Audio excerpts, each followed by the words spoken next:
हाय मित्रों, मैं फिर से शशांक शेखर। जैसा कि आपको पता है कि न्यूमेरिकल वर्तमान रिजल्ट को प्राप्त करने में जो भी एग्ज़ाम आपका होता है, रेलवे का, एसएससी का, या जो भी एग्ज़ाम आप देते हैं, उसमें एक महत्वपूर्ण भूमिका निभाता है। और आजकल छोटे छोटे न्यूमेरिकल्स आपको पूछे जाते हैं और उसी संदर्भ में मेरी जो किताब आई है वो मील का पत्थर है। मैं बार बार बताता हूँ कि भले ही इस बुक का बहुत ज़्यादा प्रसार अभी नहीं हुआ है, लेकिन आगे इस तरह की किताब मार्केट में अभी अवेलेबल नहीं है। ये आपकी सफलता को सुनिश्चित करने में एक महत्वपूर्ण भूमिका निभा सकता है। जितना ज़्यादा मेहनत कीजिए, इसको बनाने का प्रयास कीजिए, उतना ही ज़्यादा आपको आनंद आएगा इसे बनाने में। मित्रों, मेरा शुभाशीष आप लोगों के साथ में है। आप मेहनत कीजिए और सफलता हासिल कीजिए। और जहाँ भी आपको न्यूमेरिकल में किसी भी तरह का प्रॉब्लम होता है तो मुझे कमेंट कीजिए, मुझे बताइए। और मेरे क्लास में भी आप लोग आते ही हैं तो उस क्लास में टेक पार्ट कीजिए और जितना ज़्यादा न्यूमेरिकल्स होगा उतना ज़्यादा बनाइए और मेरे से पूछिए। तो चलते हैं आज के इस वीडियो में हम लोग 521 से 540 नंबर के प्रश्नों को करेंगे। देखिए, पहला जो प्रश्न आपका है, क्या कह रहा है? यदि ध्वनि तरंग का वेग 5200 मीटर पर सेकेंड और आवृत्ति 1000 हर्ट्ज हो तो उसका तरंग दैर्ध्य क्या होता है? तो कह रहा है कि the sound waves whose velocity is 5200 metre per second and frequency is 1000 hertz, then what is the wavelength? तो तरंग दैर्ध्य या वेवलेंथ क्या होता है? तरंग दैर्ध्य। ठीक है, तरंग दैर्ध्य आपका क्या होगा? तरंग दैर्ध्य लैम्ब्डा बराबर होता है, ठीक है, आपको 5200 मीटर पर सेकेंड दिया हुआ है वेग। ठीक है, वेलोसिटी ऑफ वेव यानी तरंग का वेग, वेलोसिटी ऑफ वेव, ठीक है, बटे क्या दिया हुआ है आपको? फ्रीक्वेंसी दिया, आवृत्ति, फ्रीक्वेंसी। चलिए, आसान प्रश्न है, आसान बना दिया मैंने। अब क्या कह रहा है? तरंग का वेग कितना है? तो भाई जी, तरंग का वेग है 5200 मीटर पर सेकेंड और आवृत्ति, फ्रीक्वेंसी कितनी है? 1000 हर्ट्ज है। तो करिए, ये कट गया 5.2, ठीक है, क्या होगा? मीटर हो जाएगा। क्या हो जाएगा? 5.2 मीटर। अब देखिए, फ्रीक्वेंसी क्या होता है? फ्रीक्वेंसी किसको बोलते हैं? The number of vibrations in 1 second is known as frequency. और क्या बोल रहे हैं? 1 सेकंड में दोलनों की संख्या को आवृत्ति कहते हैं। और आवृत्ति न्यू बराबर क्या होता है या एन बराबर क्या होता है? 1/t, यानी the reciprocal of time period is also known as frequency. फिर देखिए, आपका प्रश्न क्या कह रहा है? तरंग का वेग, तो वेलोसिटी क्या होता है? वेलोसिटी ऑलवेज जो है तरंग का वेग होगा क्या? Frequency into wavelength is known as wave velocity. फिर देखिए, आपका तरंग दैर्ध्य, तो जो वेव का जो डिस्टेंस ट्रेवल्ड बाय वेव होगा उसको क्या बोलेंगे? वेवलेंथ बोलेंगे। क्या बोलते हैं? वेवलेंथ कहते हैं। चलिए, तो ये समझ में आ गया होगा। 521, 521। अब देखिए, आगे बढ़ते हैं। 522 नंबर सवाल क्या कह रहा है? कह रहा है कि निम्नलिखित विकल्पों में सही का चयन कीजिए। In following options choose correct. चलिए, करके देखते हैं क्या है। चूज करेक्ट कर रहा है तो C3H9 पहला ऑप्शन देखते हैं। C3H9 COH, क्या जी सही है? तो C4 हो गया और H9OH ब्यूटाइल अल्कोहल। देखिए, CnH2n+1 OH आएगा, एकदम सही है। 4, 8, 9, ठीक है, सही है। आपको पहला ऑप्शन ही आपको सही मिल गया। अब देखिए, CH3COH, तो एसिटाल्डिहाइड बोल रहा है। CH3CHO, तो इथेनॉल और एसिटाल्डिहाइड, ये गड़बड़ है, ठीक है, क्योंकि CH3COH, ध्यान दीजिएगा, ये हो गया। तो हम क्या कर सकते हैं? इसको इस तरह से भी लिख सकते हैं, CH3CHO। देख लीजिए क्या होगा। तो ये है आपका 1 कार्बन, 2 कार्बन और CHO ग्रुप है। कौन सा ग्रुप है? CHO ग्रुप है। तो इसको हम लोग क्या बोलेंगे? ठीक है, एसिटाल्डिहाइड। तो ये आईपे के नाम सही है, लेकिन इथेनॉल गड़बड़ है। इथेनॉल होनी चाहिए। क्या होनी चाहिए? इथेनॉल होनी चाहिए, तो गड़बड़ है आपका। फिर देखिए, प्रोपेनॉल है, तो C3H5OH, लेकिन प्रोपल्डिहाइड है, ये गड़बड़ है। आपको आईपी के नाम सही है, लेकिन आपका कॉमन नेम जो है वो गलत है, क्योंकि CO अगर हम COH को या CHO को अगर हम ठीक है एल्डिहाइड भी मान लेते हैं तो 2 1 3 ठीक है, प्रोपल्डिहाइड नहीं होगा, ठीक है, गड़बड़ है। आपको प्रोपेनॉल नहीं होगा, क्योंकि हमको क्या होना चाहिए, प्रोपेनल होनी चाहिए। फिर देखिए HCOOH HCHO तो मिथेनल होना चाहिए, और या फॉर्मल्डिहाइड होना चाहिए। तो आपको कौन सा ऑप्शन सही है, केवल और केवल ए ऑप्शन सही है। फिर से सुनिए, पहला जो ऑप्शन है C3H9 तो C4H9OH ब्यूटेनॉल या ब्यूटाइल अल्कोहल सही है। बाकी दूसरा ऑप्शन जो है CH3COH इथेनॉल होनी चाहिए या एसिटल्डिहाइड होनी चाहिए। इथेनॉल दिया हुआ है, गड़बड़ है।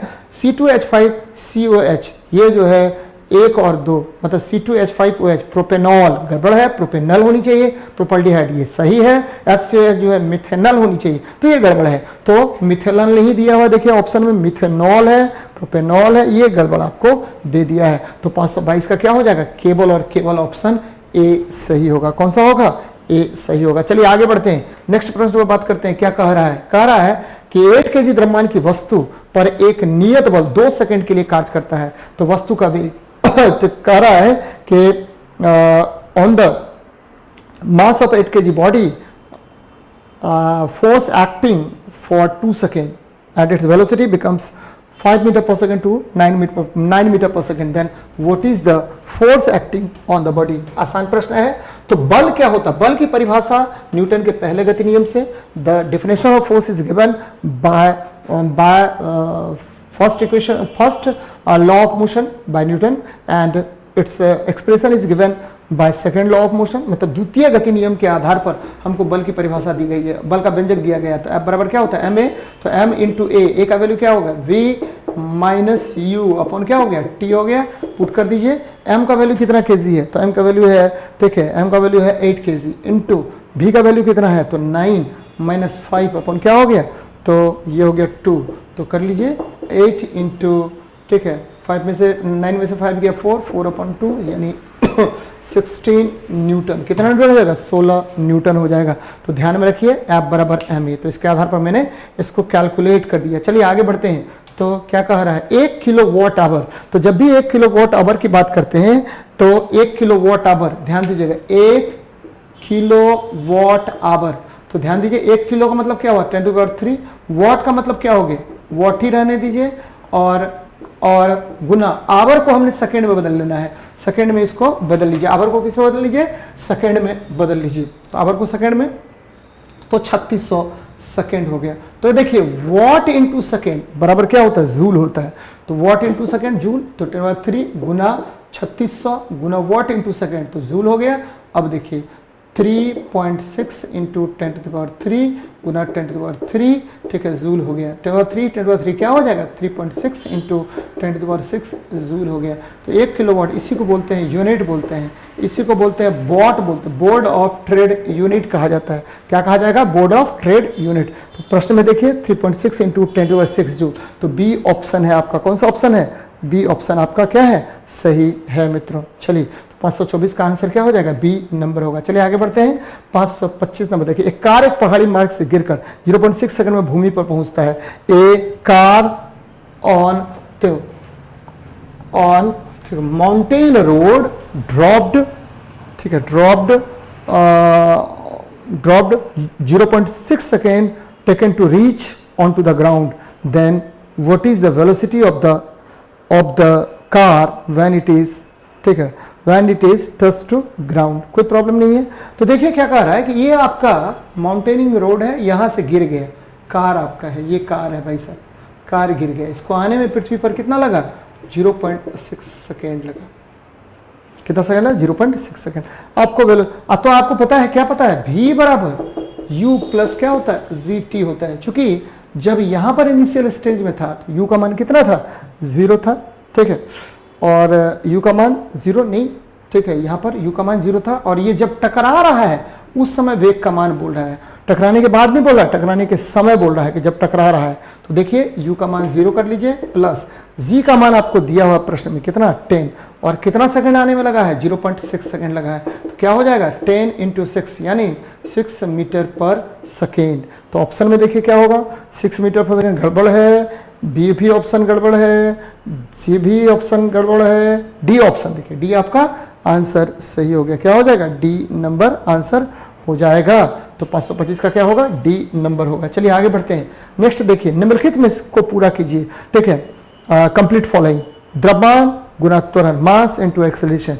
क्या होता है, फोर्स का, ठीक है, क्या होता है, फोर्स का एक्सप्रेशन होता है, ठीक है, मास इनटू एक्सेलरेशन। जरा देखिए, द्रव्यमान गुना त्वरण, द्रव्यमान मतलब m और त्वरण मतलब क्या होगा, a हो गया।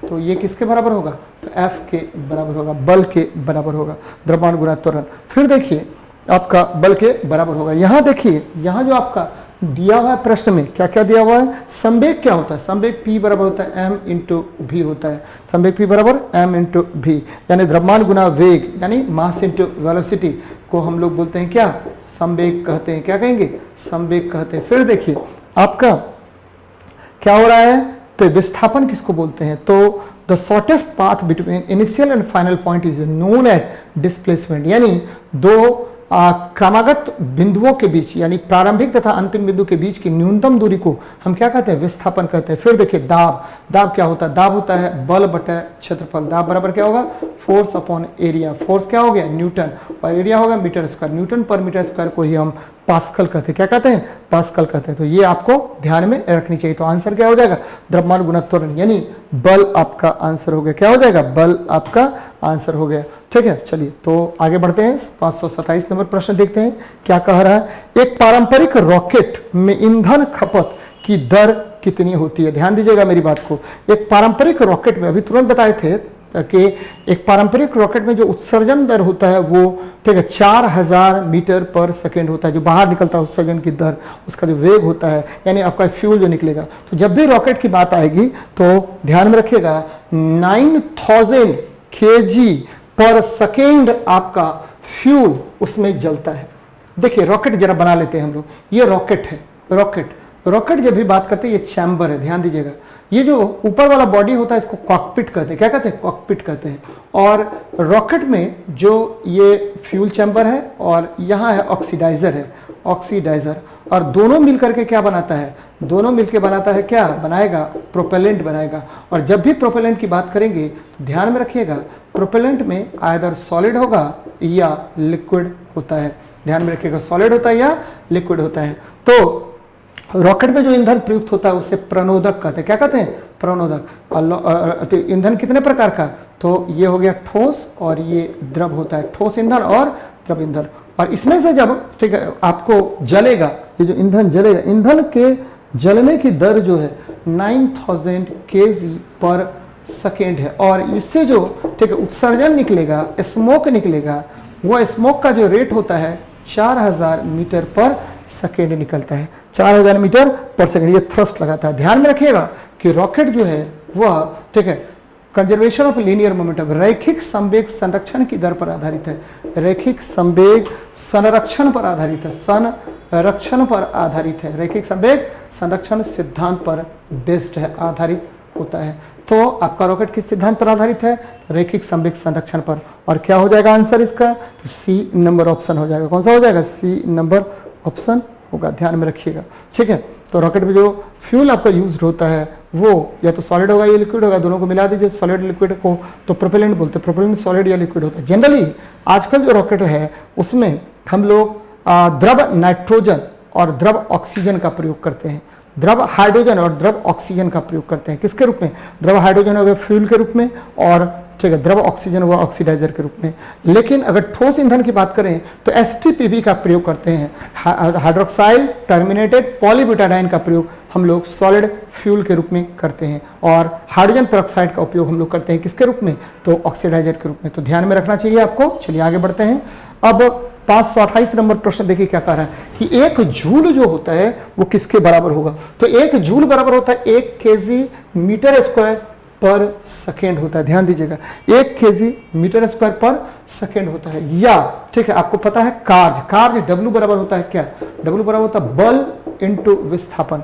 बोल रहा है कि 1 जूल इज इक्वल टू कितने के बराबर होगा, तो F डॉट एस, एफ का क्या हुआ न्यूटन और इसका क्या हो गया मीटर, तो इसका मीटर 1 मीटर और इसको क्या बोलते हैं जूल बोलते हैं। यानी 1 जूल बराबर 1 न्यूटन इंटू मीटर, या इसको ऐसे भी कर सकते हैं 1 kg metre per second square, ठीक है, हो गया आपको क्या किसका न्यूटन का गुना 1 मीटर, यानी 1 kg मीटर स्क्वायर पर सेकेंड स्क्वायर होता है, तो इसको जूल कहा जाता है। ध्यान में रखिएगा, तो 1 न्यूटन इंटू क्या होगा मीटर हो जाएगा, क्योंकि 1 अर्ग इंटू सेंटीमीटर क्या होगा, तो 1 अर्ग इंटू सेंटीमीटर नहीं, 1 डाइन इंटू सेंटीमीटर अगर होता है तो क्या होता है आपको, ठीक है, 1 जूल के बराबर होता है।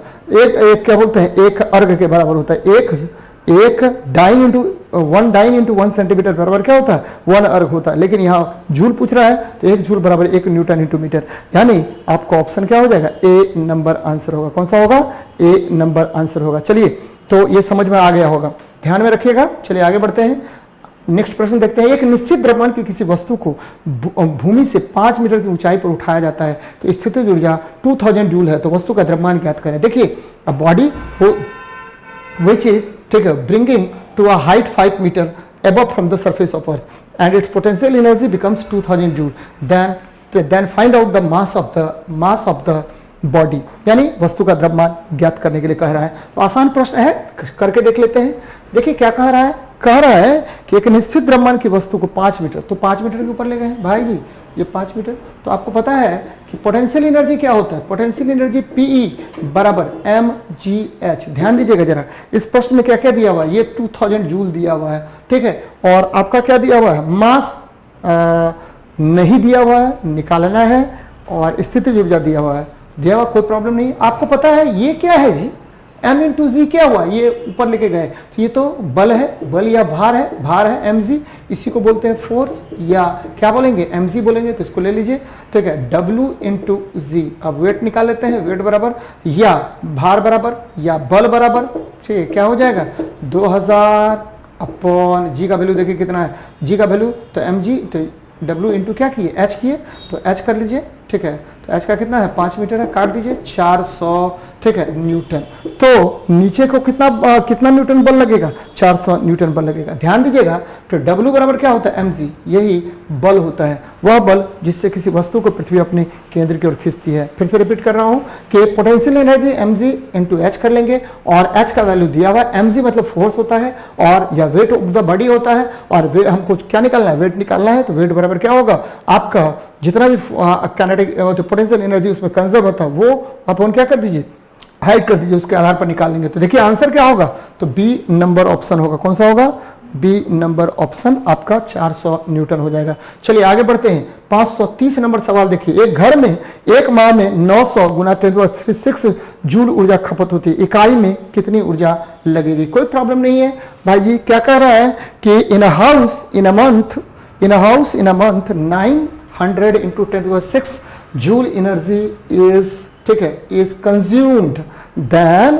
ठीक है, then what is the energy in unit. आपको पता है एक यूनिट में कितनी ऊर्जा, एक यूनिट में 3.6 इंटू 10⁶ जूल एनर्जी होता है, कोई प्रॉब्लम नहीं है। आपको एनर्जी दिया हुआ है, तो एनर्जी यूनिट निकालना है, यूनिट, ठीक है, यूनिट कंज्यूम्ड, जितना कंज्यूम्ड होगा यूनिट में तो हमको वो निकालना है। तो देख लीजिए, निकाल लीजिए, तो क्या करेंगे, तो W, ठीक है, यूनिट कर लीजिए कितना है, तो भाई जी एनर्जी अपॉन क्या करेंगे, ठीक है, तो 3.6 इंटू 10⁶ कर लीजिए, ठीक है। एनर्जी कितना है वैल्यू, तो एनर्जी है 900 गुना 10⁶, कोई प्रॉब्लम नहीं, बटा 3.6 इंटू 10⁶ है, ये कट गया दोनों, ठीक है, कट गया। अब देखिए क्या बचा, तो 900 अपॉन क्या 3.6, ये पॉइंट उड़ाइए, ऊपर 10 दीजिए, ठीक है, तो 9 के 36, 4 25 100, ठीक है, 25 गुना 10 यानी 250 यूनिट हो जाएगा। क्या हो जाएगा, 250 यूनिट हो जाएगा। तो आंसर देखिए क्या होगा, 250 यूनिट, यानी बी नंबर ऑप्शन हो जाएगा आंसर। क्या हो जाएगा, बी हो जाएगा आपको आंसर। चलिए तो ध्यान में रखना चाहिए। चलिए आगे बढ़ते हैं। 531 नंबर सवाल देखिए, जब एक मूल ठीक है ध्वनि की प्रतिबाधा द्वारा परावर्तित होकर हमारे कानों पर पहुंचती है तो प्रतिध्वनि कितने समय के बाद सुनाई देती है? ध्यान दीजिए मित्रों, ध्वनि जब किसी स्रोत से कह रहा है कि वैन ठीक है fundamental sound after reflected from any obstacle ठीक है here like as an echo, then what is the time for that sound ठीक है दैट इको, क्या टाइम होगा? तो आपको पता होनी चाहिए कि परसिस्टेंस ऑफ विजन क्या होता है। मान लीजिए कि ध्वनि आपको सुनाई दे रही है, क्या सुनाई दे रही है? ध्वनि आपको सुनाई दे रही है। ये देखिए, ये व्यक्ति खड़ा है, ये बोला ठीक है, बोला और वापस सुनाई दिया, और ये टाइम कितना होना चाहिए? 1/10 सेकेंड होनी चाहिए। कितनी सेकेंड होना चाहिए? 1/10 सेकेंड। तभी दो साउंड को जो है दिमाग क्या करता है? अटैच समझता है, जुड़ा हुआ समझता है, ठीक है, तभी इको का होता है। इसे ही हम लोग बोलते हैं, ध्यान में रखिएगा, इसी को हम लोग क्या बोलेंगे? परसिस्टेंस ऑफ हियरिंग कहा जाता है, ठीक है। परसिस्टेंस ऑफ क्या कहा जाता है? हियरिंग कहा जाता है। तभी साउंड क्या होगा? जुड़ा हुआ प्रतीत होगा। क्या बोल रहे हैं कि when sound travel and after reflecting comes to the source in 1/10 second, then ठीक है, then both sounds are attached with each other, ठीक है, फील लाइक एज कि attach with each other, this is known as echo. क्या कहलाएगा? Eco कहलाएगा, प्रतिध्वनि कहलाएगा। तो ध्यान में रखिएगा कि ये क्या कहलाता है? प्रतिध्वनि कहलाता है। क्या कहलाएगा? प्रतिध्वनि कहलाता है। तो कितने सेकंड में सुनाई देगा? तो 0.1 सेकंड में, तभी आपका इको सुनाई देगा। ध्यान में रखिएगा कि जब दो ध्वनि आपस में जुड़ा हुआ प्रतीत होता है तो इसे ही प्रतिध्वनि कहते हैं। लेकिन बार बार अगर सुनाई देगा तो क्या कहेंगे? मान लीजिए एक वक्ता कोई बोल रहा है हेलो, अब बार बार सुनाई दे हेलो हेलो हेलो हेलो, तो क्या समझिए? ये उसको बोलेंगे रिवर्बरेशन, अनुरणन कहा जाता है। यानी एक ही ध्वनि का बार बार सुनाई देना क्या कहलाएगा? आपको अनुरणन कहलाएगा। लेकिन एक ध्वनि का एक बार 0.1 सेकेंड में पुनः सुनाई देना प्रतिध्वनि कहलाता है। तो टाइम कितना हो जाएगा? 0.1 सेकेंड हो जाएगा। तो समझ में आ गया होगा। तो आंसर क्या हो जाएगा? डी नंबर आंसर होगा। क्या होगा? डी नंबर आंसर होगा। चलिए आगे बढ़ते हैं। 532 नंबर सवाल देखते हैं। क्या कह रहा है कि एक 2 केजी की गेंद 5 मीटर पर सेकंड के वेग से चलती है और किसी स्थिर 4 केजी की वाली गेंद से टकराती है। टक्कर के बाद दोनों का वेग क्या होगा? तो आसान सवाल है, ध्यान दीजिएगा जरा। चलिए करके देखते हैं। कह रहा है कि भाई हमारा गेंद है, ये चला, ठीक है। कह रहा है कि 2 kg mass of the ball whose velocity is 5 meter per second collides with 4 kg mass body of the ball and after collision they move, ठीक है, with each other, move attached with each other, then what is the velocity of both ball, ठीक है, after collision? तो कोई problem नहीं है। चलिए करके देखते हैं। क्या है आपका कि ध्यान में रखिएगा कि ये देखिए, ये क्या है? m1 है वेलोसिटी और ये m2 है, इसका मतलब मास है m1 और ये वेलोसिटी है v1। और हमको क्या कह रहा है कि आपको क्या निकालना है? तो वैल्यू निकालना है। कोई प्रॉब्लम नहीं, निकाल लीजिए। तो क्या करेंगे हम? तो ये वेलोसिटी 4 kg मास है, ये आपका रेस्ट में है। उसके बाद जब टकराया तो उसके बाद ये m मास का बॉडी है, उसका क्या होगा वेलोसिटी, और m2 मास का वेलोसिटी क्या होगा? चलिए पहले निकालते हैं 2 kg मास का बॉडी का, ठीक है। 2 kg mass of the body का निकालेंगे। तो क्या करेंगे? तो ध्यान में रखिएगा कि m1 इंटू v1, ये डायरेक्ट कर लीजिए, बटे m1 और प्लस क्या करेंगे? m2 कर लीजिए। कोई प्रॉब्लम नहीं। ये निकल गया किसका? 2 kg मास बॉडी का। तो क्या करेंगे? m1 का वैल्यू देखिए कितना होता है, तो 2 हो गया, ठीक है। v1 का वैल्यू कितना हो गया? तो आपको दिया हुआ है, कितना दिया हुआ? 5 दिया हुआ, बटे m1 प्लस m2, 4 प्लस 2 कितना कीजिए? 6, ठीक है। चलिए 2 गुना 5 तो कितना हो गया? 10, 10 बटे 6 कर लीजिए, निकाल लीजिए इसको। तो 1.66 मीटर पर सेकेंड हो जाएगा। क्या किया हमने कि m1 इंटू वी बटे m1 प्लस m2। चलिए अब हम 4 kg मास बॉडी का निकालिए, कोई प्रॉब्लम नहीं। 4 kg मास बॉडी का कितना है वैल्यू? 4 और गुना क्या कर दीजिए? मास इसका m2 मास m2 गुना क्या करेंगे?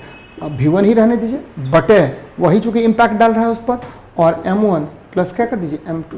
चलिए तो 4 गुना 5/6 निकाल लीजिए, 20/6 बराबर कितना हो जाएगा, तो ये हो जाएगा 3.33 तो मीटर पर सेकेंड। अब देखिए ऑप्शन क्या हो जाएगा, तो कौन सा नंबर में इस तरह का है आंसर, तो 532 का कौन सा है, डी नंबर में आंसर है। तो ध्यान में रखिएगा, कंसेप्ट एकदम क्लियर रखिए। क्या अगर इसका आपको टकराने के बाद निकालना है तो क्या करेंगे, m1 into v1/m1 plus m2। अब इसका निकालना है तो क्या करेंगे, m2 इंटू इसे भी v1 से उसको वेग मिल रहा है बटे m1 प्लस क्या होगा m2, क्योंकि आपका मोमेंटम हमेशा कंजर्व रहता है। क्या होता है, मोमेंटम हमेशा कंजर्व रहता है। तो चलिए, तो आंसर हो जाएगा डी नंबर। आगे बढ़ते हैं, 533 नंबर सवाल देखिए क्या कह रहा है कि कार को बहिर्गत भाग से गिरती है और 0.4 सेकेंड में, ठीक है, मतलब आउटर पार्ट से कार क्या होगा, नीचे गिर जाता है और it takes 0.4 second to reach the ground. Then what is the velocity when it is collide with ground. जब ग्राउंड से कोलाइड करेगा तो उसका, ठीक है, वेग कितना होगा। चलिए करके देखते हैं। ये देखिए यहां से चला और कार यहाँ है, गिर गया, कितना सेकंड लग रहा है गिरने में, तो लग रहा है 0.4 सेकंड लग रहा है।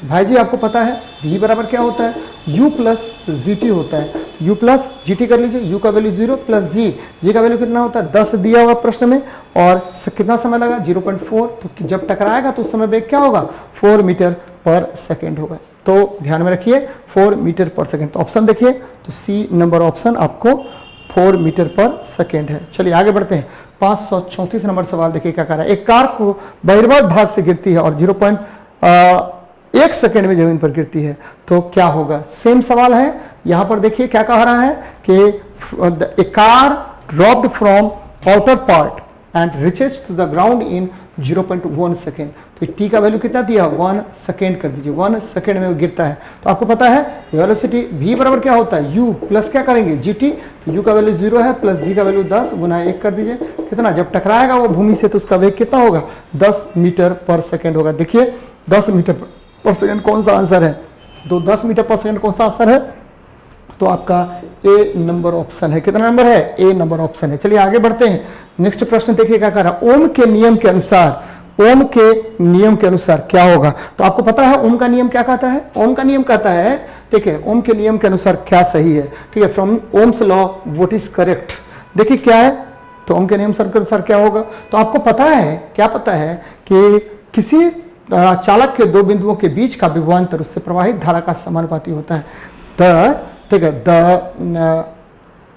the potential difference between 2 points is directly proportional to the current flowing through between 2 points if the physical factors are taken to be constant। यदि भौतिक कारकों को नियत रखा जाए तो किसी चालक तार के दो बिंदुओं के बीच का विभवांतर उससे प्रवाहित धारा का क्या होगा, समानुपाती होगा। तो देख लीजिए ये 2 पॉइंट्स है, पोटेंशियल है, इसका v है, ठीक है, और इससे धारा मान लीजिए I प्रवाहित हो रहा है, उसका समानुपाती होता है v समानुपाती I, v बराबर क्या होगा RI, v proportional to I, देन v बराबर RI। तो R इज इक्वल टू क्या हो जाएगा v अपॉन I। देख लीजिए कौन सा ऑप्शन सही है, ठीक है, R बराबर v अपॉन I। तो आपका सही हो गया कौन सा नंबर, तो हमारा हो गया डी नंबर ऑप्शन आपका सही है। तो यहाँ R क्या है, रेजिस्टेंस है, प्रतिरोध है, और ये क्या होता है, तो ठीक है, विद्युत धारा के मार्ग में जो अवरोध होता है उसे ही प्रतिरोध कहते हैं। और ये भी ध्यान में रखना चाहिए कि प्रतिरोध को ओम में मेजर किया जाता है, ओम में मापा जाता है। चलिए आगे बढ़ते हैं, ध्यान दीजिएगा नेक्स्ट प्रश्न पर। 3m द्रव्यमान की वस्तु को भू स्तर से h ऊंचाई तक ऊपर उठाया जाता है, तो वस्तु की स्थितिज ऊर्जा ज्ञात कीजिए। ठीक है, a body whose mass is 3m moves h height from the surface of earth, then what is its potential energy। तो आसान प्रश्न है, आपको पता है कि पोटेंशियल एनर्जी क्या होता है, पोटेंशियल एनर्जी P बराबर होता है mgh होता है, क्या होगा Pe, पोटेंशियल एनर्जी Pe बराबर mgh। अब देखिए m का वैल्यू क्या दिया हुआ, 3m दिया हुआ, 3m, ठीक है, 3m इंटू क्या कर देंगे g इंटू क्या कर दीजिए h कर दीजिए, 3mgh हो जाएगा। पोटेंशियल एनर्जी क्या हो जाएगा 3mgh। और पोटेंशियल एनर्जी मैंने क्लियर करके बताया है, किसी वस्तु के रूप आकार स्वरूप के कारण उसमें संचित ऊर्जा को ही स्थितिज ऊर्जा करते हैं। ठीक है, energy due to shape size and ठीक है, and height from the surface of earth is known as potential energy. तो ध्यान में रखिए इसको। चलिए आगे बढ़ते हैं। तो आंसर क्या हो जाएगा पिछले नंबर प्रश्न का, देखिए आंसर क्या हो जाएगा। तो आंसर हो जाएगा आपको प्रश्न क्या होगा आंसर, तो 3mgh। देखिए सी नंबर 536 का क्या हो जाएगा, सी नंबर आपका आंसर हो जाएगा। चलिए 537 नंबर प्रश्न देखिए क्या कह रहा है। एक स्रोत तरंग से 0.3 सेकंड में 40 शिखर और 40 गर्त बनते हैं, तो तरंग की आवृत्ति क्या होती है। तो ध्यान में रखिएगा, दो क्रमागत श्रृंग या दो क्रमागत गर्तों के बीच की दूरी को हम क्या कहते हैं, तरंग दैर्घ्य कहते हैं। यानी टू कंसेक्यूटिव क्रेस्ट और टू कंसेक्यूटिव ट्रॉ मिल करके एक वेवलेंथ का निर्माण करता है। कोई प्रॉब्लम नहीं है। तो तरंग की आवृत्ति, फ्रीक्वेंसी ऑफ द वेव बराबर क्या होगा, तो तरंग की आवृत्ति बराबर होगा श्रृंगों या गर्तों की संख्या, श्रृंगों या गर्तों की संख्या, ध्यान दीजिएगा, श्रृंगों या गर्तों की संख्या बटा क्या कर दीजिए, टाइम कर दीजिए। इसको ही हम लोग क्या कहते हैं जी, इसी को हम लोग बोलते हैं फ्रीक्वेंसी ऑफ द वेव। क्या बोलेंगे, ठीक है, फ्रीक्वेंसी ऑफ द वेव क्या हो रहा है कि a wave source, a wave in 0.3 second produced 40 crest और 40 trough, then what is the frequency. तो फ्रीक्वेंसी या आवृत्ति, ठीक है, आवृत्ति n बराबर क्या होगा, तो आवृत्ति n बराबर हो जाता है क्या, ठीक है, तो टोटल नंबर ऑफ क्रेस्ट, या तो क्रेस्ट ले लीजिए टोटल नंबर, ठीक है, या ट्रॉ ले लीजिए, टोटल नंबर ऑफ ट्रॉ, कोई एक नंबर ले लीजिए, ट्रॉ, कुल आपको क्या, कुल श्रृंग की संख्या, श्रृंगों की संख्या बटे कुल गर्तों की संख्या, या कुल गर्तों की संख्या, ये ले लीजिए, बटे क्या लेंगे, बटे टाइम, जितना टाइम लगा उसको, समय। चलिए करके देखिए, ये क्या है, 40 है श्रृंग या 40 गर्त, कोई एक लेंगे और टाइम कितना 0.3 सेकंड दिया हुआ है, पॉइंट उड़ाइए, ऊपर चला गया 10, तो 400 बटा 3 कीजिए, यानी 133 पॉइंट, ठीक है, 3 क्या होगा, फ्रीक्वेंसी क्या बोलते हैं, फ्रीक्वेंसी पर सेकेंड होता है, या इसे ही हर्ज कहते हैं। क्या कहते हैं, हर्ज कहा जाता है। तो ध्यान में रखिए, हर्ज कहेंगे। तो क्या हुआ, फ्रीक्वेंसी n बराबर टोटल नंबर ऑफ क्रेस्ट, या ये या है और है, या टोटल नंबर ऑफ ट्रॉ, ठीक है, कुल श्रृंगों की संख्या या कुल गर्तों की संख्या बटा टाइम कर लेंगे, तो आपको क्या निकल जाएगा, ठीक है, फ्रीक्वेंसी निकल जाएगा। चलिए आगे बढ़ते हैं। यदि वाहन की क्षमता 50% हो, वाहन का आउटपुट 4500 जूल हो, तो वाहन को प्रदान की गई इनपुट ऊर्जा क्या होगी। तो आपको पता होनी चाहिए इफिशियंसी कितना परसेंट है, तो 50% है, लीजिए, ठीक है, इफिशियंसी कितनी है, 50% दिया हुआ है प्रश्न में, तो 50% दिया हुआ। तो देखिए efficiency of a vehicle is given 50% and output energy is given 4500 joule, then what is input energy। तो efficiency निकालना है आपको, efficiency बराबर क्या हो जाएगा, तो 50% दिया हुआ, तो ये होता है आपका आउटपुट अपॉन इनपुट इंटू 100 कर लीजिए, कोई प्रॉब्लम नहीं। 50 है बराबर आउटपुट दिया हुआ है, निकालना है, आउटपुट 4500 दिया हुआ है, बटा इनपुट निकालना है, गुना 100 कर लीजिए भाई साहब। चलिए इनपुट बराबर 4500 गुना 100 बटे 50, हाँ 9000 जूल। कितना जूल हो जाएगा, 9000 जूल। तो आंसर हो जाएगा 538 का कितना, सी नंबर। चलिए आगे बढ़ते हैं। तो ये ध्यान में रखिएगा, एक एटमॉस्फेयर बराबर क्या होता है, 1 एटमॉस्फेयर इज इक्वल टू कितना होगा। 1 एटमॉस्फेयर क्या होता है, तो प्रेशर, यूनिट ऑफ प्रेशर है, ठीक है, एटमॉस्फेरिक प्रेशर। आपको पता होगा कि ये आपकी पृथ्वी है, पृथ्वी के चारों तरफ वायु का एक मोटा सा आवरण होता है, there is thick layer of air, ठीक है, अराउंड अर्थ, ठीक है, विच एक्टिंग फोर्सेस या acts forces perpendicular to area, this is known as, ठीक है, प्रेशर, एटमॉस्फेरिक प्रेशर कहलाएगा। तो एटीएम के द्वारा इसको, एटीएम बराबर क्या होता है, फोर्स अपॉन एरिया होता है, या न्यूटन पर मीटर स्क्वायर होता है। और एक एटमॉस्फेयर बराबर क्या होगा, एक एटमॉस्फेयर 1.01 0.325 इंटू 10⁵ न्यूटन पर मीटर स्क्वायर, या इसी को बोलते हैं पास्कल, 10⁵, ठीक है, पास्कल भी कह सकते हैं। तो करिए, एक एटमॉस्फेयर बराबर क्या हो जाएगा 1.01325 इंटू 10⁵ पास्कल। चलिए देखिए कौन सा आंसर है, 1.01, ठीक है, 1.01325 इंटू 10⁵ पास्कल। तो ए ऑप्शन आपका सही है, 1.1 नहीं होगा, 1.01 होगा, ठीक है, तो ध्यान में रखिएगा। अब देखिए बार भी आपको क्या है, प्रेशर का यूनिट है, और एटमॉस्फेरिक प्रेशर का यूनिट है मिलीमीटर और एचजी, सेंटीमीटर और एचजी, और मीटर और एचजी, ये भी आपको क्या है, प्रेशर का यूनिट है। चलिए आगे बढ़ते हैं, नेक्स्ट प्रश्न देखिए क्या कर रहा है। एक उत्तल लेंस की फोकल लंबाई 25 सेंटीमीटर है, तो उसकी क्षमता की गणना कीजिए। तो आपको पता होगा कि फोकल लेंथ की लंबाई जो है 25 सेंटीमीटर दिया हुआ है। तो if focal length of a lens is given which is 25 centimetre, then find out the power.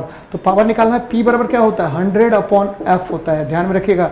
ये अगर सेंटीमीटर में हो तब तो क्या करेंगे 100/F, 25 सेंटीमीटर ले लीजिए, काट दीजिए, +4D हो जाएगा, तो +4D, ठीक है। यहाँ प्लस का मतलब क्या होता है, तो आपको पता होगा कि ये प्लस जो होता है वो कन्वेक्स लेंस का होता है, क्योंकि कन्वेक्स लेंस का फोकल लेंथ ऑलवेज क्या होगा, पॉजिटिव होता है, और अगर कनकेव लेंस का जो फोकल लेंथ होता है वो ऑलवेज क्या होता है, नेगेटिव होता है। अगर व्यक्ति को पूछा जाए कि आप प्लस का चश्मा पहने हैं, इसका मतलब क्या है कि आपने कन्वेक्स लेंस लगाया हुआ है, यानी आपको दूर दृष्टि दोष है, ठीक है। और अगर आप कनकेव लेंस लगाए हुए हैं यानी माइनस का चश्मा लगाए हैं तो आपको निकट दृष्टि दोष है। निकट दृष्टि दोष में क्या होता है, निकट अच्छा दिखता है, दूर खराब दिखता है, जबकि दूर दृष्टि दोष में क्या होगा, ठीक है, फार साइटेडनेस में क्या होगा, फार साइटेडनेस में, ठीक है, दूर अच्छा दिखेगा, निकट आपका क्या होगा, खराब दिखेगा। फार आपको अच्छा दिखेगा लेकिन नियर क्या होगा, आपका प्रभावित रहेगा, इफेक्टिव रहेगा। तो ध्यान में रखिएगा कि ये सारी बातें, प्लस मतलब हो गया, प्लस मतलब कन्वेक्स लेंस, ठीक है, और माइनस मतलब कनकेव लेंस होता है, उत्तल लेंस और अवतल लेंस होता है। चलिए तो मित्रों अपना ख्याल रखिए, खूब मन लगा करके पढ़िए, मिलते हैं नेक्स्ट वीडियो में।